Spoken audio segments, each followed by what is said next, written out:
이 그림을 여러분 사진을 보면 다들 올림픽 때 마음들이 불편했던 사진일 겁니다. 드래그 퀸이라는 정말 남성들이 그 여성 분장을 한 그런 것을 기독교인들에겐 상당히 모욕적인 거고 전 세계 사람들이 상당히 많이 아픔을 당했습니다. 그런데 정작 그 유럽 사람들은 이것을 보고 어떤 반응을 했냐면 너무나도 당연한 건데 평범한 건데 왜 이렇게 세계가 반응을 표할까? 나름대로의 우리들의 생각이 있는 건데 이렇게 생각을 했습니다. 왜 그럼 유럽 사람들이 이것을 당연하게 받아들이고 있는가? 오늘은 시작에 한번 그런 이야기를 제가 갖고 있는 상식선에서 이야기를 나누려고 합니다. 왜 그랬냐면 예전에 제가 유럽에 처음 갔을 때만 해도 인클루전이라는 단어는 매우 좋은 단어로 교육학에서도 우리가 사용하는데 이 단어는 사용되고 있었습니다. 통합이라는 이 의미는 굉장히 그 화두가 되었고 모든 사회적 약자들, 장애를 갖고 있는 사람이나 또한 여성들이나 나그네 이런 이주민들을 향하여 우리 사회는 인클루전 해야 된다, 그것을 화두로 삼았고 심지어 언어 시험에도 저 단어는 반드시 나왔습니다.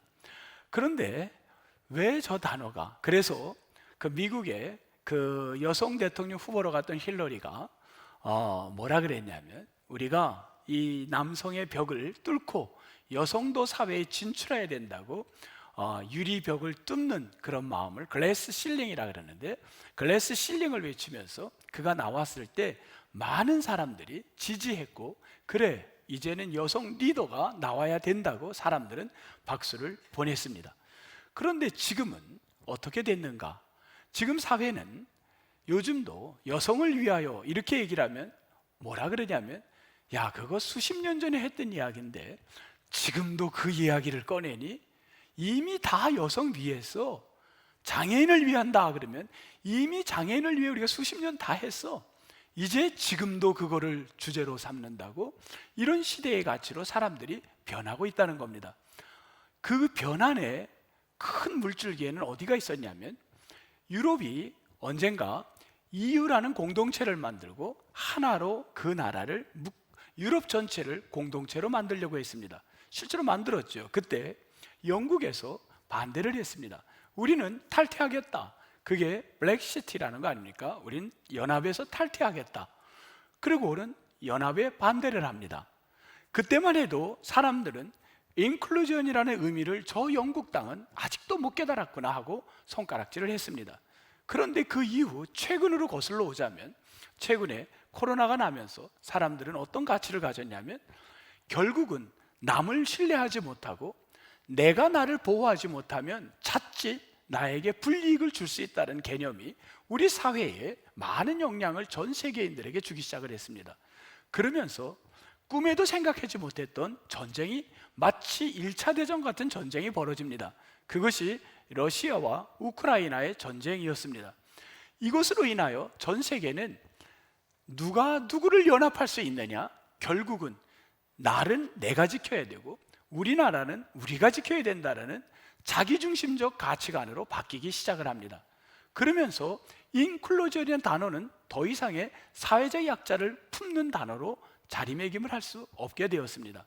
그러면서 사람들은 인클루전의 그 단어의 의미를 무엇으로 변화가 되어 갔냐면 지금은 사회적 약자, 여성을 위하고 또한 장애인을 위하고 그런 개념은 이미 사라졌습니다. 그리고 이 단어는 유럽 사회, 서구 사회에서는 무엇의 대명사로 쓰이냐면 지금 인클루전 합시다 하면은 서구의 사람들의 머릿속에는 무슨 개념으로 들어오냐면 동성애를 받아주자라는 개념으로 이해하기 시작을 한 겁니다. 딱 하나 그들에게 남은 건 인클루전, 포용은 누구에 대한 포용이냐면 동성애자에 대한 포용, 그것으로 인클루전 단어는 이미 변화된 겁니다. 그런 의미에서 서구의 사람들은 저 드래그 킹 같은 거가 당연한 거 아니냐 이렇게 나왔던 겁니다. 이것을 정치적으로 활용한 사람은 누구였냐면 트럼프입니다. 트럼프는 이걸 정치적으로 적절하게 사용했습니다. 그는 어떻게 사용했냐면 여러분, 크리스찬들 여러분, 저 동성애자들은 우리가 인클루전 할 사람들 아닙니다. 무슨 인클루전입니까? 저들은 내보내야 되는 겁니다. 그 말에 많은 크리스찬들이 미국 사회 바이블 벨트에 있는 그 지역들, 미국의 50% 정도 됩니다. 거기는 트럼프의 적극적 지지자가 된 겁니다. 실제로 우리나라에도 굉장히 많은 사람들, 보수적 크리스찬들은 트럼프를 지지하고 있습니다. 우리 상식으로는 말도 안 되는 거죠. 말도 안 되는. 그렇다고 우리는 동성애를 찬성하는 게 아니지만 어떻게 인클루전의 개념을 저렇게 변질시킬 수 있는가 하고 반대하지만 시대적 가치는 이미 변하고 있는 겁니다. 그러면서 미국 사회는 지금 여러분 자녀들이 공부하고 있는 미국, 직장 생활하고 있는 미국 땅, 저 친지들이 이민 간 그 땅, 유럽 땅에는 어떤 것이 등장하기 시작했냐면 여러분 누구에게나 젊은 학생들에게 직장인들을 물어보면 상식절에서 이야기를 합니다. 당연하다 그럽니다. 자, 어떤 거냐면 조금 여러분들은 불편한 마음이 들 수도 있습니다. 직장에서, 학교에서 교수님들이, 병원에서 의사 선생님이 사람을 만나면 꼭 먼저 묻는 게 있습니다. 당신의 성을 뭐라고 불러드릴까요? 체크를 합니다. 교수님이 학생을 만났을 때 선생님, 학생을 내가 뭐라고 부를까? he라고 부를까? she라고 부를까? 남자로 할까? 여자로 할까? 이렇게 물어야 됩니다. 만약에 내가 she, 여자시죠? she 이렇게 하면 이 학생은 나를 수를 할 수 있습니다. 왜 당신은 나를 여자로 봤습니까? 나는 남자입니다 하면 교수가 오히려 당할 수밖에 없습니다. 이런 시대에 지금 있고 너무나도, 그래서 의사분들도 여기에 명찰을 달고 다닐 때 he 누구누구 이렇게 표시를 합니다. 나는 남자 누구라고 표시를 하고 가고 그렇게 불러달라고 이야기를 해야 됩니다. 이런 시대적 가치가 지금 변화가 전 세계에 불어오고 있는 겁니다.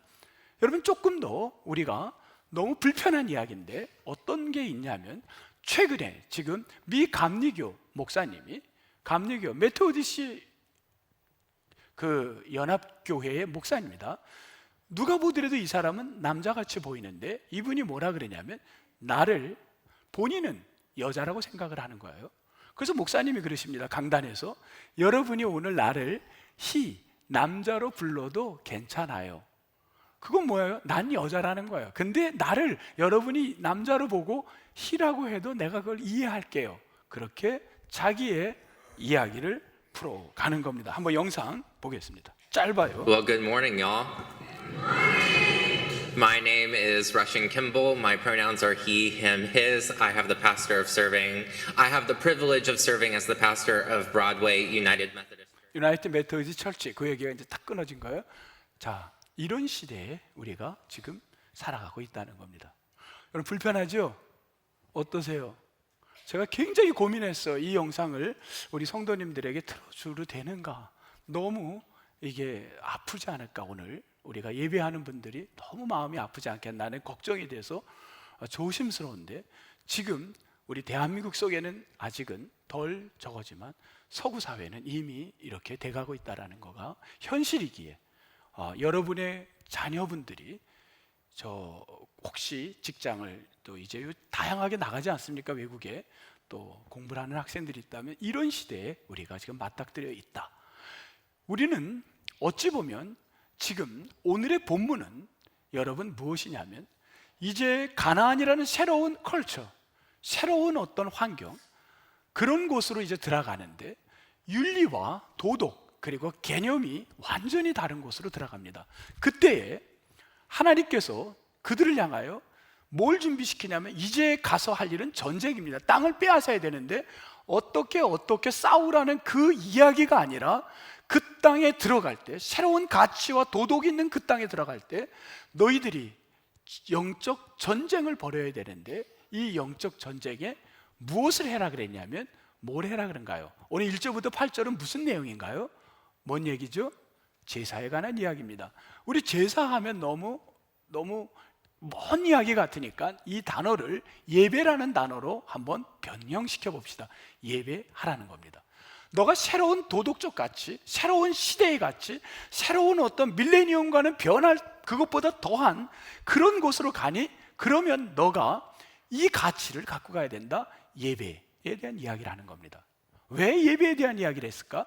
이 본문은, 동일한 본문이 어디 나오냐면 대충 잡아 조금 넉넉히 해서 좀 쉽게 가기 위해서 약 40년 전에 시내산에서 하나님께서 백성들에게 모세를 통해서 이 말씀을 하셨습니다. 두 번째 똑같은 말씀을 한 겁니다. 어디 나오냐면 출애굽기 29장에 보면 40년 전에 이 말씀을 하셨습니다. 여러분, 출애굽기 29장은 한번 펴놓고 있으면 좋습니다. 출애굽기 29장 38절인가요? 거기서부터 나옵니다. 이렇게 두 군데를 이렇게 보겠습니다. 비교하면서 보게요. 40년 전에 출애굽기 29장 38절부터 46절에 똑같은 이제 예배에 대한 이야기가 등장합니다.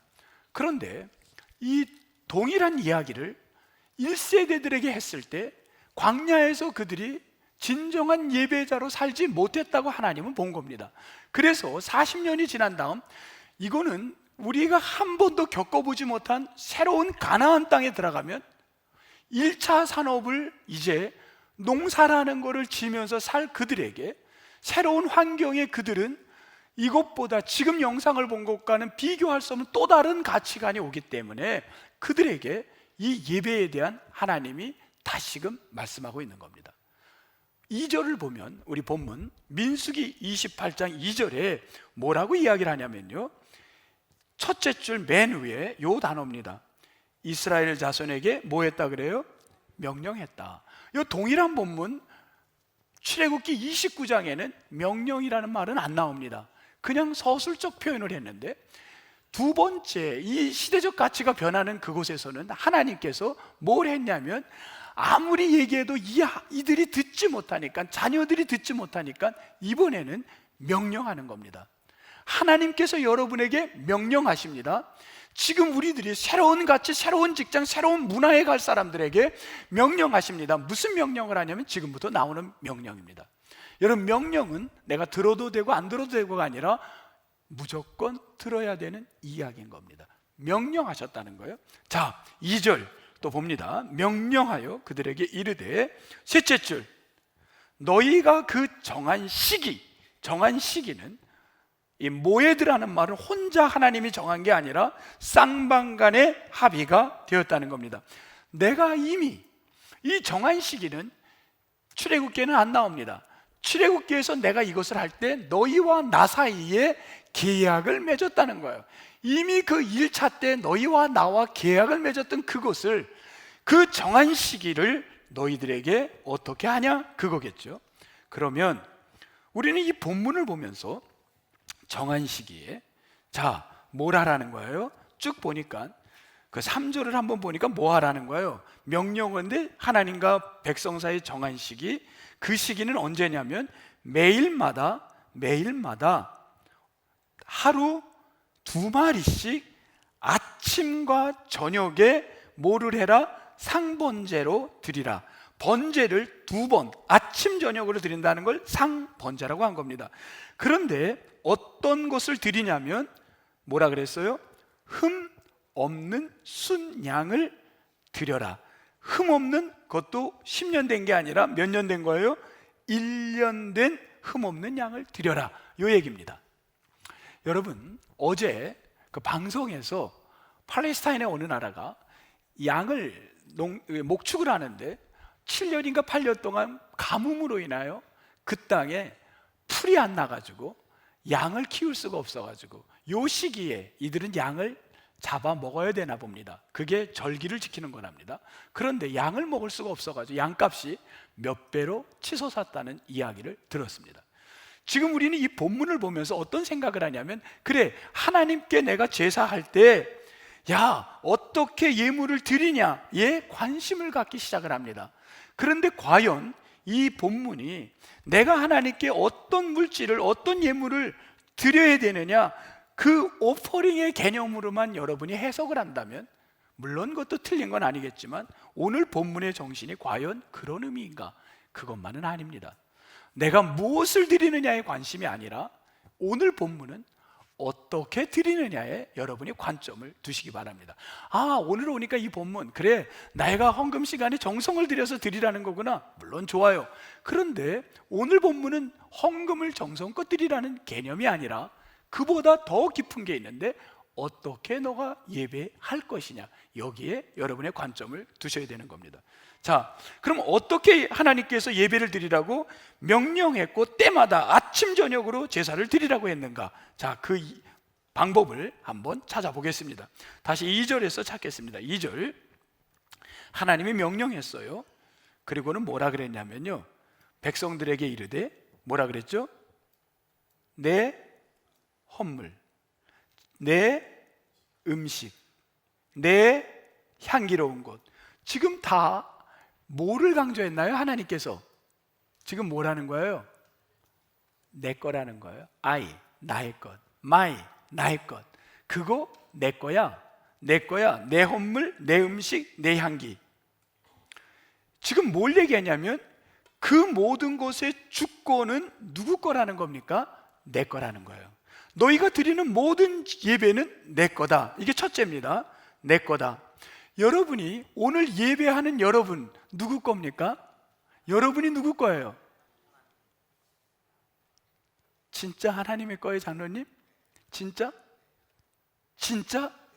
진짜? 우리는 오늘 아이고 예배가 5분 늦었네. 그냥 뭐 그 온라인으로 드리지 뭐. 그래요, 안 그래요? 네.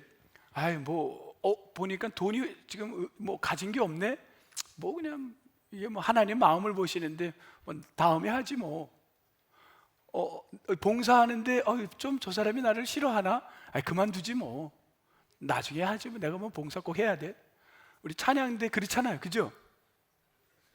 아닌가? 아니에요? 우리는이라고 안 할게요. 그러면 보통은 주권을 하나님께 있다고 하지만 실제로 결정권자는 누군가요? 장로님, 누구예요, 결정권자가? 이분은 오늘 철저히 그냥 세뇌당해서 오셨나? 네, 하나님, 네, 아주 좋아요. 네, 우리는 참 힘든데, 네, 장로님처럼 하나님의 것이 돼야 되는데 현실의 삶은 사실은 내가 주어가 될 때가 얼마나 많은지 모릅니다. 그리고 두 번째 뭐냐면요, 두 번째 보면 하나님께서 그런 상번제로 아침과 저녁에 드려라 그렇게 얘기를 합니다. 출애굽기에서는요 뭐라고 나오냐면 29장 42절에 아침 저녁으로 드리라를 뭐냐, 늘 드려라, 그냥 이렇게 나와요. 근데 여기는 아주 클리어하게 아침 저녁에 드려라. 근데 뭘 어떻게 드리냐면 두 가지를 말합니다. 번제를 드리라는 거예요. 화제라는, 불로 태우는 이 번제. 그 다음 소제. 번제는 짐승을 갖고 드리기 때문에 돈이 좀 듭니다. 그래서 돈이 없는 사람에게는 곡물을 갖고 그레인이라 그래, 그레인 오퍼링이라 그러는데 이 소제, 이걸로 예배를 드리라는 거예요. 이렇게 두 가지를 이야기를 합니다. 번제는 동물을 성소로 갖고 와요. 그러면 그 번제물을 갖다가 순양을 갖고 오면은 그 번제물에다가 예배자가 가서 손을 얹고 머리에다가 기도를 합니다. 이게 뭐예요? 내 죄가 이 양에게 전가시키는 거예요. 다운로드 시키는 거예요. 내 죄를 여기다 전가시키는 겁니다. 그 다음에 죄진 사람이 이게 죄인이 누가 된 거예요? 이제 양이 된 거예요. 죄진 자는 어떻게 되나요? 죽어야 돼요. 내가 죽을 수 없으니까 양을 죽이는 거예요. 양의 목을 따서 피를 뽑아 제단에다가 뿌리고 각을 떼서 불태워서 번시키는 거예요. 그래서 번제는 번인 거예요. 태워버리는 거예요.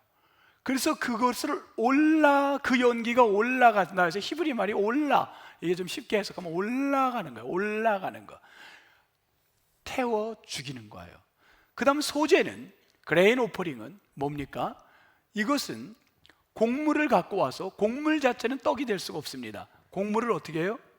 빻고 그 다음 맷돌에다 넣고 갈아서 가루를 만들어, 고운 가루를 만들어 뭘 만드나요? 떡을 만드는 겁니다. 자, 두 가지 뭔가요? 불태우고 가는 것. 이게 뭐예요? 나를 철저히 죽이는 예배. 나를 철저히 죽이고 누구의 주권을, 주어를 누구로 하자는 겁니까? 하나님을 주어로 하는 그런 예배자를 아침 저녁으로 드리라는 거예요. 그게 새로운 가치, 새로운 땅, 새로운 어떤 도덕이 있는 그 땅에 가서 살 수 있는, 흔들리지 않고 살 수 있는 하나님의 주권을 할 수 있다는 건 그렇게 예배자가 되라는 겁니다. 여러분, 쉬워요, 어려워요? 굉장히 어려운 일인가요? 굉장히 어려운 일입니다. 오늘 이 본문에 우리에게 주신 메시지의 그것은 내가 예물을 뭘 드리냐가 중요한 게 아니라, 그것도 중요하지만 내가 어떤 마음으로 하나님께 예배자가 될 것이냐, 나보단 주권을 하나님께 두고 나의 의지, 나의 뜻을 하나님 앞에 불태우고 우리가 가루로 만들어 진정한 예배자로 살아가자는 겁니다. 여러분, 이러한 예배자가 되시기를 주의 이름으로 축복합니다. 오늘 본문은 이 얘기예요. 근데 현실의 삶은 쉽지가 않습니다. 제가 이제 아이들이 있는 곳에 가서 예배를 드리게 됐는데, 이게 주일날 교회를 결정하면 잘못하면 못 가요. 왜냐하면 차를 타고 미국선 1시간도 갈 수 있고 30분도 갈 수 있기 때문에. 그래서 그 전날 교회를 선정하는데 막 이야기를 이제 아이들하고 토론을 했어요. 왜? 가서 그런 예배는 주일날 드려야 되니까. 그래서 어디를 선정했냐면 2014년 10년 전에 교회를 창립한 교회인데, 이 교회가 세 교회로 늘어난 거예요. 그분이 세 교회로 늘었는데 이 시애틀에 하나가 세워졌는데, 이 시애틀에는 금년 3월에 세워졌어요. 그러니까 금년 3월이니까 얼마 안 된 거예요. 그런데 벌써 1000여 명이 벌써 모인다는 거예요. 금년 3월에 창립했는데. 그 교회에 가보고 싶었어요. 도대체 어떻게 이렇게 교회를 성장했을까? 그래서 가자 그래서 그 다음날 주일날 일찍 갔어요. 왜? 일찍 가야 봐야 되니까. 그리고 갔습니다. 그리고 딱 갔는데 한 30분 전에 간 거예요. 그리고 갔으면 여러분에게 한번 솔직히 여쭤볼게요. 여러분, 휴가 기간에 남의 교회를 갔어. 이제 다른 교회 목회자가 갔어. 여러분도 뭐 마찬가지예요. 그러면 앞자리 가서 앉아 예배 드려요? 아니면 뒷자리 가서 앉아 예배 드려요? 아니, 솔직하게. 네? 전혀 부끄럽지도 않게들 얘기하시네. 네. 제가 그래서 혹시 저만 그런가 해가지고 우리 목사님들에게 물어봤어요. 근데 저 신미숙 목사님은 빼놓고 딴 분들에게 물어봤는데, 우리 신 목사님 같은 경우에 만약에 휴가 기간에 간다면 어디 가서 드리겠어요? 네? 어디요? 저분은 항상 뒷자리에 앉으니까 아마 거기서도 뒷자리에 앉을 것 같아요. 뒷자리로 가요. 그거는 뭐 그냥 일반적인 거야. 여러분, 저를 뭐 그래요. 그냥 솔직하게 오늘 얘기를 할게요. 보통 뒷자리를 가는데 저는 그냥 본능적으로 뒤에 가서 어디 구석에 가서 앉아있다 가려고 그냥 편하게 간 거예요. 그리고 딱 가려고 그러는데 제 옆에 누가 있나요 지금? 사위가 있는 거예요. 사위가. 순간 머릿속에 뭐가 왔냐면, 언제 사위하고 또 예배를 드립니까? 저는 여기서 드려야 되니까. 뭐가 왔냐면, 얘네들에게 뭔가 본이 돼야 되겠구나. 이게 이제 찾아온 거예요. 그래서 이 뒤에 가서 앉으려다가 제 성격하고는 너무 안 맞지만 어디로 갔냐면 그냥 앞으로 갔어요. 억지로 간 거예요. 억지로. 그런데 가다 보니까 이미 자리가 차서 맨 앞으로 오게 된 거예요. 이거는 정말 원하는 그림이 아닙니다. 정말 저하고는 안 맞아요. 근데 앞에 가서 앉은 거예요. 그들 예배는 여러분이 생각하는 이런 예배가 아니에요. 어떤 예배냐면 이런 예배예요. 제가 직접 찍은 거예요. 한번 보세요.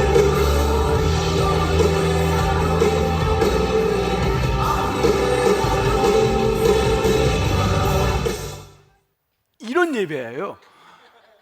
그런데 막 예배 전에, 시작하기 전에 찬양을 우리 목사님 팀들처럼 탁 기타를 치고 인도를 막 하는데, 이 앞에 성도분들이요 나와요. 그러면 엘더분들 같아요. 신앙의 어른들이 뭘 해주냐면 기도를 해줘요. 한 분 한 분 다 치르라고 기도 제목을 이야기해요. 그럼 막 기도를 해주고 찬양을 하고, 예배가 시작하기 전에 계속 그 시간을 갖는 거예요. 찬송과 기도를 막 갖는 거예요.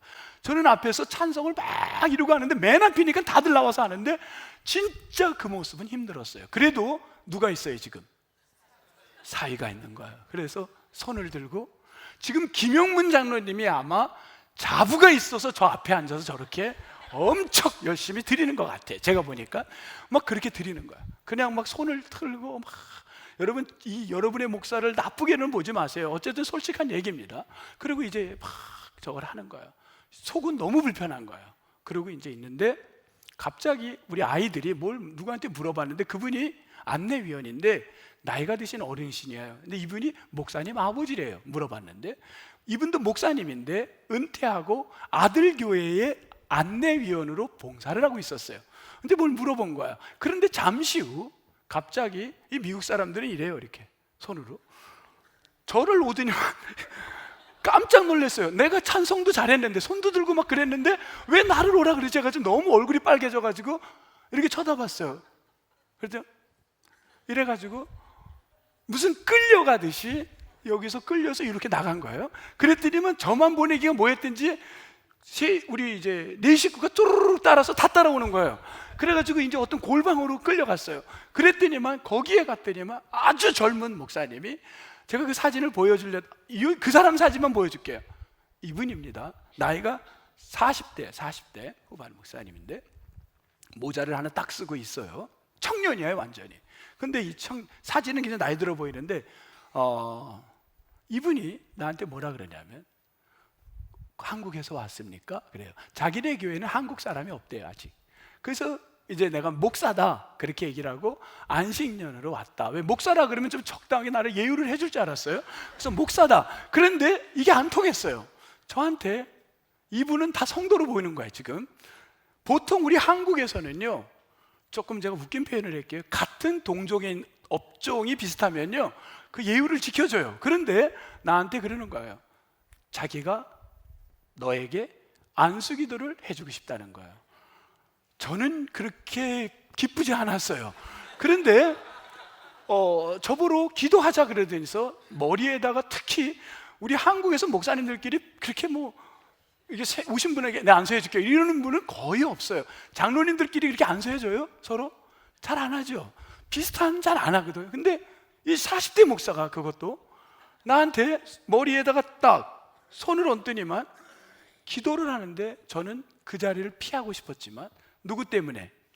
사위 때문에 못 피하겠는 거예요. 그리고는 그냥 눈을 감고 한 1, 2분이면 끝나겠지 했습니다. 그리고 가만히 있었어요. 그런데 안 끝나요. 계속 기도해요. 왜? 나래도 안 끝날 것 같아요. 왜? 이 사람의 마음이 답답하니까. 그러니까 이게 뭔가 느끼는가 봐. 영적으로 계속 하는 거예요. 계속. 그게 몇 분이 걸렸냐면 10분은 지나가는 것 같아요. 예배는 안 드리고 저만 그냥 계속 기도하는 거예요.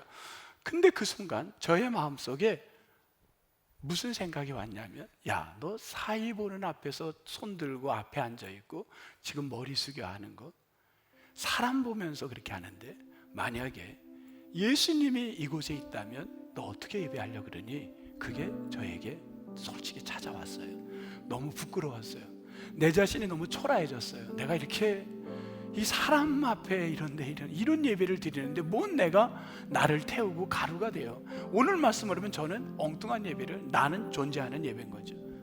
제가 그런 예배자의 목사라는 겁니다. 여러분 불편하시죠? 근데 솔직히 말씀을 드립니다.